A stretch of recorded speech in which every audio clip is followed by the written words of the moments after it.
10 pemberi syafaat di padang mahsyar. Assalamualaikum warahmatullahi wabarakatuh. Semoga sahabat Jampiati selalu dalam lindungan Allah subhanahu wa ta'ala. Solawat serta salam semoga selalu tercurah kepada manusia terbaik di dunia, uswatun khasanah kita Nabi Agung Muhammad Shallallahu Alaihi Wasallam, beserta keluarganya, istri-istrinya, dan sahabat-sahabatnya, termasuk kita semua yang istiqamah di atas sunnah-sunnah beliau. Syafaat adalah pertolongan yang diberikan dari sesama manusia untuk menyelamatkan manusia dari kesusahan pada hari kiamat. Di antaranya adalah menyelamatkan manusia dari neraka. Mereka tidak hanya selamat, tapi juga mampu menyelamatkan orang lain, terutama sanak saudaranya dan orang-orang yang dikenalnya. Namun syafaat bisa diberikan dengan syarat, yaitu Allah memberi izin pada seseorang untuk menolong orang lain. Allah memberi izin bagi yang ingin ditolong untuk bisa mendapatkan pertolongan. Yang ditolong haruslah dari kalangan orang-orang beriman, sekecil apapun imannya. Adapun orang kafir, mereka tidak akan mendapatkan pertolongan sama sekali. Nah, inilah siapa-siapa saja yang dapat memberi syafaat dan beberapa kriterianya, yaitu 1. Nabi Muhammad Shallallahu Alaihi Wasallam. Syafaat Rasulullah adalah asy syafa'ah ai kubra, syafaat agung yang maslahatnya meliputi seluruh umat beliau.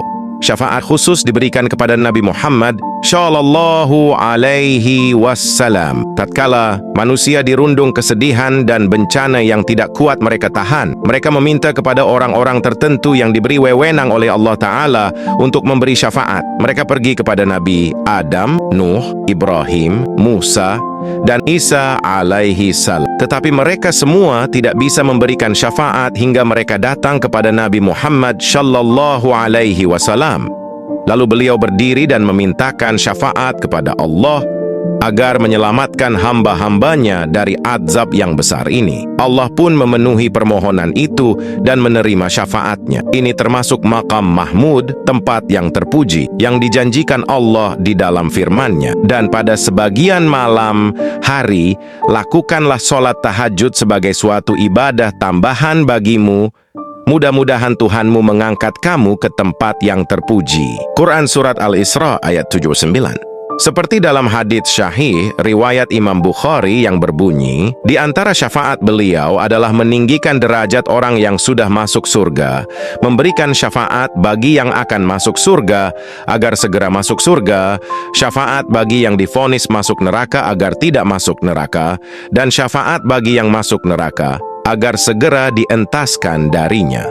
2. Para nabi dan malaikat. Dari Abu Sa'id Al-Khudri radhiyallahu anhu, Rasulullah bersabda, lalu para malaikat dan para nabi serta syuhada diizinkan untuk memberi syafaat. Hadis riwayat Ahmad. 3. Nabi Ibrahim alaihi salam. Dari Hudzaifah, Rasulullah bersabda, Ibrahim berkata pada hari kiamat, wahai Rabbku, dan Allah pun berfirman, ada apakah? Ibrahim berkata, duhai Rabbku, aku telah membuat keturunanku terbakar. Lalu Allah berfirman, keluarkan dari neraka sesiapa yang engkau dapati masih memiliki iman meski sebesar debu atau biji gandum. Hadis riwayat Ibnu Hibban. 4. Asy-Syiddiqin. Rasulullah Shallallahu Alaihi Wasallam bersabda, kemudian dikatakan, panggillah asy-Syiddiqin, lalu mereka pun diberi izin memberi syafaat. Hadis riwayat Bukhari. Imam Muqatil bin Hayyan berkata, Asy-Syiddiqun adalah orang-orang yang beriman kepada para rasul dan tidak mendustakan mereka barang sedikit pun. Tafsir Al-Qurtubi. 5. Orang-orang yang mati syahid, syuhada. Dari Miqdam bin Ma'di Karib, Rasulullah Shallallahu Alaihi Wasallam bersabda, bagi orang yang mati syahid akan mendapatkan 6 pahala di sisi Allah, yaitu diampuni dosanya sejak pertama kali darahnya mengalir, melihat tempat duduknya di surga, diselamatkan dari azab kubur, aman dari goncangan hari kiamat, diletakkan di kepalanya mahkota dari mutiara yang lebih baik dari dunia dan seisinya, dinikahkan dengan 72 bidadari dari hurun in, dan memberi syafaat kepada 70 kerabatnya. Hadis riwayat Tirmidzi, Ibnu Majah dan Ahmad dengan sanad yang syahih. 6. Orang-orang mukmin. Rasulullah Shallallahu Alaihi Wasallam bersabda, dan apabila mereka, orang-orang mukmin, melihat bahwa diri mereka telah selamat, mereka berkata tentang saudara-saudara mereka, "Wahai Rabb kami, tolonglah saudara-saudara kami. Mereka dulu salat, puasa, dan berbuat kebaikan bersama kami." Lalu Allah berfirman, "Masuklah ke neraka. Sesiapa yang kalian dapati memiliki iman sebesar dinar, maka keluarkanlah ia." Lalu Allah membuat mereka tidak dapat tersentuh api, dan mereka pun mendatangi saudara-saudara mereka di neraka. Sebagian mereka ada yang tubuhnya masuk ke neraka sampai kaki, ada juga yang sampai betis. Mereka pun mengeluarkan orang-orang yang mereka kenal, lalu keluar. Allah berfirman lagi, "Masuklah, sesiapa yang kalian dapati memiliki iman sebesar setengah dinar, maka keluarkanlah ia."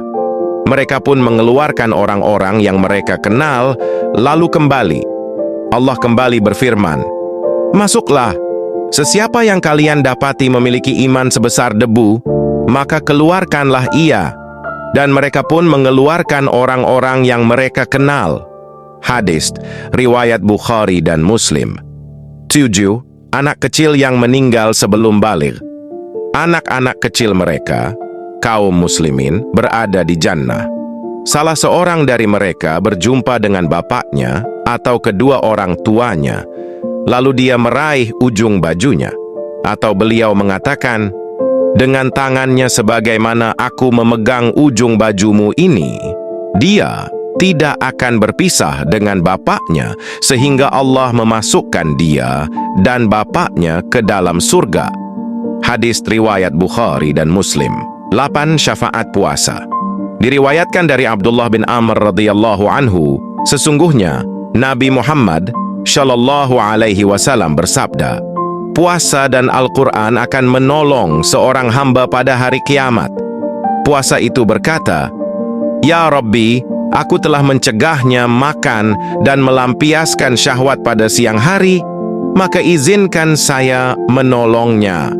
Dan Al-Quran berkata, "Ya Rabbi, aku telah mencegahnya tidur pada malam hari, maka izinkan saya menolongnya." Lalu keduanya diizinkan untuk menolongnya. Hadis riwayat Ahmad dengan sanad Syahihul Jami'. 9. Membaca Al-Quran. Nabi Muhammad Shallallahu Alaihi Wasallam bersabda, "Bacalah Al-Quran, karena Al-Quran akan datang pada hari kiamat nanti sebagai pemberi syafaat bagi yang membacanya." Bacalah Az-Zahrawain, 2 surat cahaya, yaitu surat Al-Baqarah dan Ali Imran, karena keduanya datang pada hari kiamat nanti seperti 2 awan, atau seperti 2 naungan, atau seperti 2 kawanan burung yang membentangkan sayapnya. Keduanya akan menjadi pembela bagi yang rajin membaca 2 surat tersebut. Bacalah pula surat Al-Baqarah. Mengambil surat tersebut adalah suatu keberkahan dan meninggalkannya adalah penyesalan. Para tukang sihir tidak mungkin melakukannya. Hadis riwayat Muslim. 10. Allah Subhanahu wa Ta'ala. Rasulullah Shallallahu Alaihi Wasallam bersabda, hingga akhirnya Al-Jabbar, Allah berfirman, "Yang tersisa tinggal syafaatku." Selanjutnya Allah menggenggam dari neraka satu genggaman untuk mengeluarkan kaum-kaum yang benar-benar telah hangus. Mereka diletakkan di sungai bernama air kehidupan yang berada di mulut-mulut surga. Selanjutnya mereka tumbuh di 2 pinggirannya bagaikan biji-bijian yang tumbuh di dalam bawaan banjir. Kalian pasti pernah menyaksikan hal tersebut di sisi batu besar, di sisi sebuah pohon. Yang condong ke arah matahari menjadi hijau sementara yang condong ke arah teduh memutih. Akhirnya mereka keluar dari kawasan tersebut dalam keadaan indah, mirip sekali mutiara. Ada cap-cap yang dicapkan di pundak-pundak mereka. Akhirnya mereka masuk surga. Hadis riwayat Bukhari.